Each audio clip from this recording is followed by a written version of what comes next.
Hi guys, आप लोग कैसे हैं। मैं मोहम्मद मिकाइल अंसारी और आप लोगों का मेरे इस यूट्यूब चैनल स्टडी मित्र मिकाइल में वेलकम है।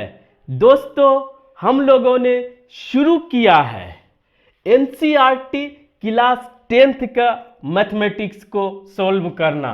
और जो हम शुरू किए हैं दोस्तों, वो ट्रिग्नोमेट्री से। क्यों कि ये एक मुश्किल माना जाता है जिसे कि कुछ बच्चे छोड़ देते हैं। लेकिन दोस्तों यकीन मानिए, ट्रिग्नोमेट्री जो है बहुत सिस्टमेटिक है और ये एक माइंड गेम है। और आप जितना इसे सॉल्व करेंगे, प्रैक्टिस करेंगे, ये आपको उतना अच्छा लगेगा, मज़ा आएगा और सॉल्व भी आसानी से होगा और आपको कॉन्फिडेंस भी आएगा। तो दोस्तों इसी के वजह से हम लोग यहीं से शुरू किए हैं। लेकिन पूरे 10th के एनसीईआरटी मैथ्स को हम लोग सीबीएसई बोर्ड में भी चलता है, स्टेट बोर्ड में भी चलता है, बिहार बोर्ड में भी स्पेशली दोस्तों इसी के लिए, ताकि आपको कोई प्रॉब्लम ना हो। तो दोस्तों इसी वजह से हमने ट्रिग्नोमेट्री से शुरू किया है और आगे हम लोग सभी को कंप्लीट पढ़ेंगे। ठीक है, तो यहाँ पे दोस्तों जो है कि पहला क्लास हम लोगों ने लिया उसके इंट्रोडक्शन, और जो भी उसमें यूज होने वाले जो रेशियोज या अनुपात था उसे हम लोगों ने सीखा। अब हम लोग एक्सरसाइज बना रहे हैं दोस्तों, एक एक करके। एक्सरसाइज 8.1 का 3 क्वेश्चंस हम लोगों ने सोल्व कर लिया है।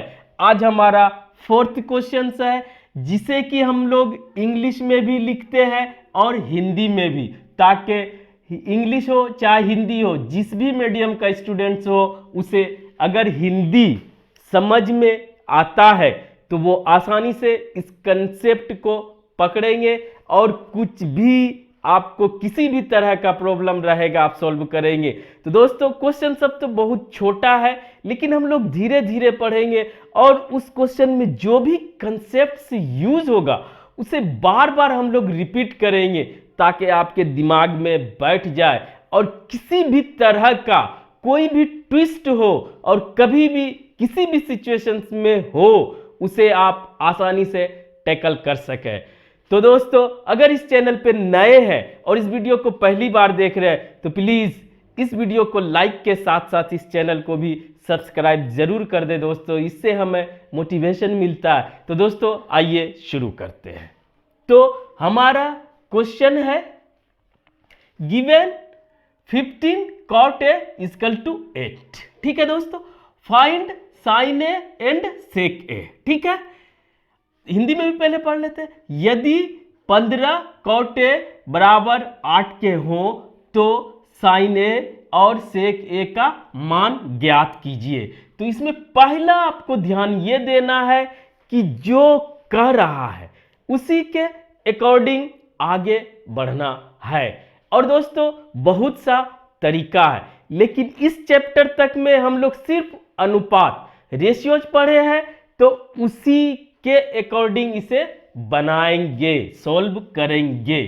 तो सबसे पहले इसका अगर सॉल्यूशन की बात करें तो दोस्तों सबसे पहले कि ये भी ए है, मान निकालने भी ए और ए ही कह रहा है। ठीक है, और यहां पे ये नहीं बता रहा है कि राइट एंगल ट्रायंगल है या ट्रायंगल नहीं है।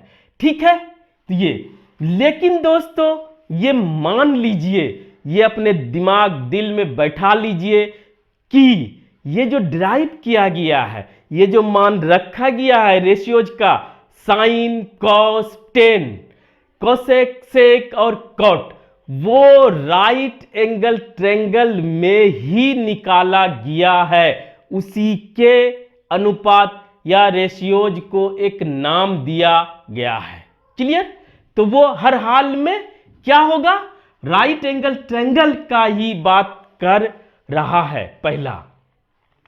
दूसरा दोस्तों कि 6 रेशियोज होता, उसमें से अगर कोई एक रेशियो का दिया हुआ है तो आप बाकी उस एंगल से बचे हुए 5 रेशियोज को आसानी से निकाल सकते हैं। और ये सब किस में पॉसिबल है? राइट एंगल ट्रायंगल में पॉसिबल है। और ये एक्यूट एंगल मतलब जो 0 से 90 के बीच में हो उसे कहा जाता है। बाकी एक 90 डिग्री, बाकी दो उससे छोटा ही होगा, क्योंकि तीनों का सम जो है 180 डिग्री होता है। ठीक है, क्लियर कंसेप्ट। अब आइए हम लोग पहले इसका एक राइट एंगल ट्रायंगल बनाते हैं। अगर इसको मानते हैं सिंस हमें क्या मिला हुआ है? 15 cot A इक्वल टू 8। यहां पे एक चीज और सुने दोस्तों कि कोई भी इक्वेशन के फॉर्म में हो, इज इक्वल टू का मतलब इक्वेशन, लीनियर इक्वेशन, रैखिक समीकरण बोला जाता है। ठीक है, किसी भी फॉर्म में हो और सॉल्व करके अगर एक रेशियो आ जाता है लास्ट में और उसका कुछ मान आता है, वैल्यू आता है, तो बाकी आप बचे हुए का मान आसानी से निकाल सकते हैं। और यहीं पे सुन ले कि एक जो पाइथागोरस थ्योरम है राइट एंगल ट्रायंगल के लिए, वो एक रेवोल्यूशन का काम करता है, वो एक बहुत बड़ा हथियार का काम करता है आपको इसमें सॉल्व करने में। तो आइए दोस्तों अब करके देखते हैं। ठीक है, ये दिया हुआ है, ठीक है, लेकिन हम लोग कोशिश करेंगे कि सबसे पहले एक राइट एंगल ट्रायंगल बनाएं। ठीक है, कोई दिया हुआ नहीं है मेजरमेंट, लेकिन आपको दोस्तों अगर ए दिया हुआ है तो ये एक्यूट एंगल होगा। एक्यूट समझ गए। अब अगर ए बी सी आप जाते हैं, बी और सी, तो ये हमारा अगर 90 डिग्री है तो यहां तक अभी रोक देते हैं। सबसे पहले इसकी बात करते हैं कि अगर ये एक समीकरण है, इसको सॉल्व करने का तरीका यह है कि cot A is equal to, इसको इस पार कर देंगे। अगर ये मल्टीप्लिकेशन में है तो ये डिवीजन में हो जाएगा।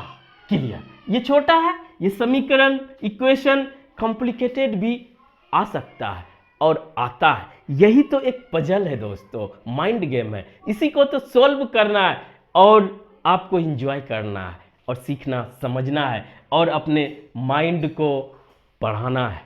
ठीक है, इंप्रूव करना है। तो यहां अब आइए, ये अकेले है तो इसका मतलब क्या हुआ दोस्तों कि इसका मान या अनुपात ये मिला। और आप जानते हैं अगर 3 ही आपको याद है, साइन कॉस टेन, तो 10 का ये उल्टा होता है। ये भी देख लेते हैं, cot इज इक्वल टू 1/10 ए।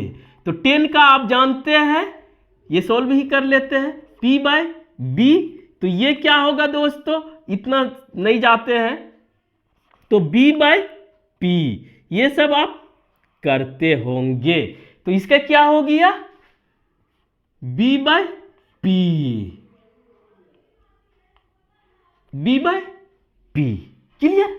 अब आइए दोस्तों कि ये ए रेफरेंस है हमारा।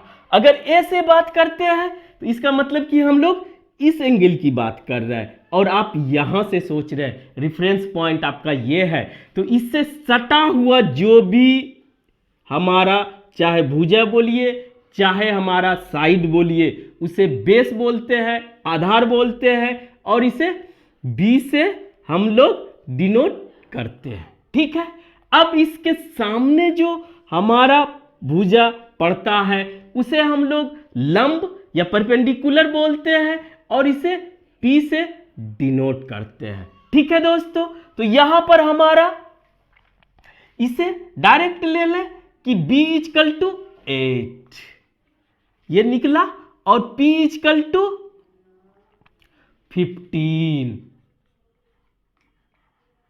ठीक है, ये एग्जैक्ट नहीं है, ये इसका होगा कि मान हमारा के लिया जाएगा से करके, और इसको एक रेशियो माना जाएगा कि B इजकल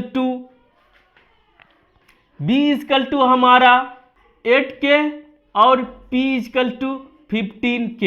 K क्या हुआ, एक हमारा कांस्टेंट है, उसका मल्टीप्लिकेशन भी आ सकता है, आप यहां से समझ सकते हैं। 8 है तो इसको अगर ऊपर भी 2 से गुना करें, नीचे भी 2 से गुना करें तो हो सकता है 16/15, 16/30। तो इसलिए ये, लेकिन यहां पर इतना नहीं सोचना है, बस यहां पर इतना आए तो मान लीजिए कि B इजकल टू 8 है और P जो नीचे है वो ये है नीचे वाला P। ठीक है, अब आइए दोस्तों, एक कंसेप्ट छोटा सा है लेकिन कंसेप्ट ये है कि जो भी राइट एंगल होगा उसके सामने वाला भुजा, सबसे पहली बात कि सबसे बड़ी भुजा या साइड होगी, और दूसरी बात कि ये दोनों के लिए सेम होगा। दोनों मतलब इस एंगल के लिए भी और इस एंगल के लिए भी सेम होगा। इसे हाइपोटेनस बोलते हैं या हिंदी में कर्ण बोलते हैं, और दोस्तों इसे डिनोट किया जाता है H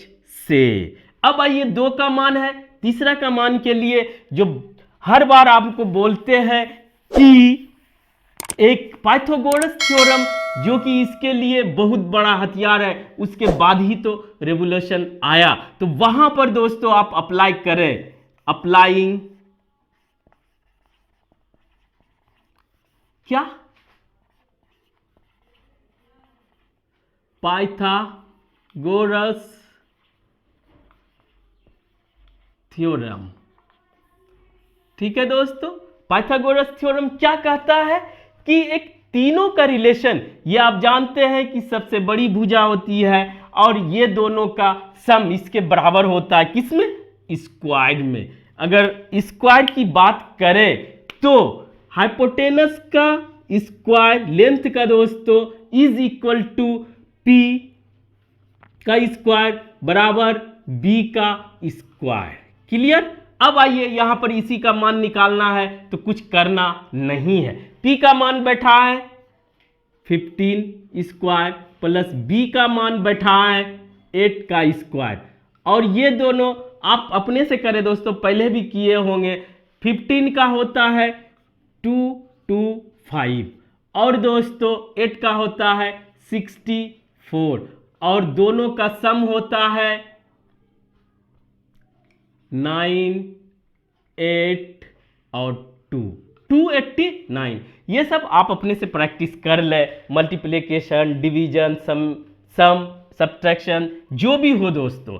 उसके बाद H हमारा क्या हो गया, H स्क्वायर इक्वल टू 289। अब यहां पर थोड़ा सा पिछला क्लास, पिछला मतलब मेरा नहीं दोस्तों, 9th या 8th में आप वर्गमूल निकालने सीखे होंगे, या कहिए दोस्तों स्क्वायर रूट निकालने सीखे होंगे, तो वो अप्लाई करना है। अगर परफेक्ट आ गया तो बहुत अच्छी बात। और ये यहाँ पर दोस्तों हम करने नहीं जा रहे हैं, यहाँ पर आपको बताने जा रहे हैं कि ये 17 का होता है।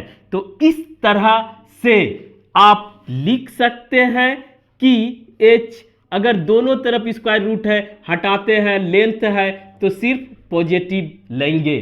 तो यहां पर H का मान 17 आ गया। अब हमारा दोस्तों 50% यानी फर्स्ट स्टेप कंप्लीट। अब चाहे जिसका भी मान निकालना हो आप इजीली निकाल सकते हैं। एक रेशियो अगर दिया हुआ है तो बाकी 5 या 5 कहिए इस एंगल से निकाल सकते हैं और 6 इस एंगल से निकाल सकते हैं। तो पहले जो दिया हुआ है उसे हम लोग निकाल के देखते हैं। ठीक है दोस्तों, यहां पर देखें क्या है हम लोगों का, साइन ए यहां से सोच रहे हैं तो P बाई एच, P हमारा कितना है दोस्तों 15 और H है 17। कितना आसान है। अब आइए दोस्तों दूसरा है हमारा सेक लेते हैं, सेक ए। और सेक ए होता क्या है दोस्तों, ये जो है 1 बाय कॉस ए होता है। आपको पहले भी बोले हैं कि अगर साइन और कॉस का आप जानते हैं तो उससे 10 भी निकल जाएगा, फिर तीनों का उल्टा 3 हो जाएगा, 6 हो जाता है। तो कॉस का आप जानते हैं कि b/h होता है, तो यहां क्या हो जाएगा दोस्तों, h/b हो जाएगा। h हमारा क्या है 17 और b हमारा क्या है, ये है 8। तो ये दोनों दोस्तों हमारा आंसर हो गया। इस तरह से आप यहां पर से बाकी को भी निकाल सकते हैं इजीली। अब आइए आपके लिए होमवर्क है। तो होमवर्क दोस्तों ये है कि आप एंगल सी से सभी ऑल रेशियोज को फाइंड करें। फाइंड ऑल रेशियोज पहले लिख सकते हैं दोस्तों, फाइंड ऑल रेशियोज निकाल के देखें दोस्तों। ये आपके लिए होमवर्क है। आपको भी प्रैक्टिस करें, समझे, सीखे और आगे बढ़े। Thanks for watching, have a nice day.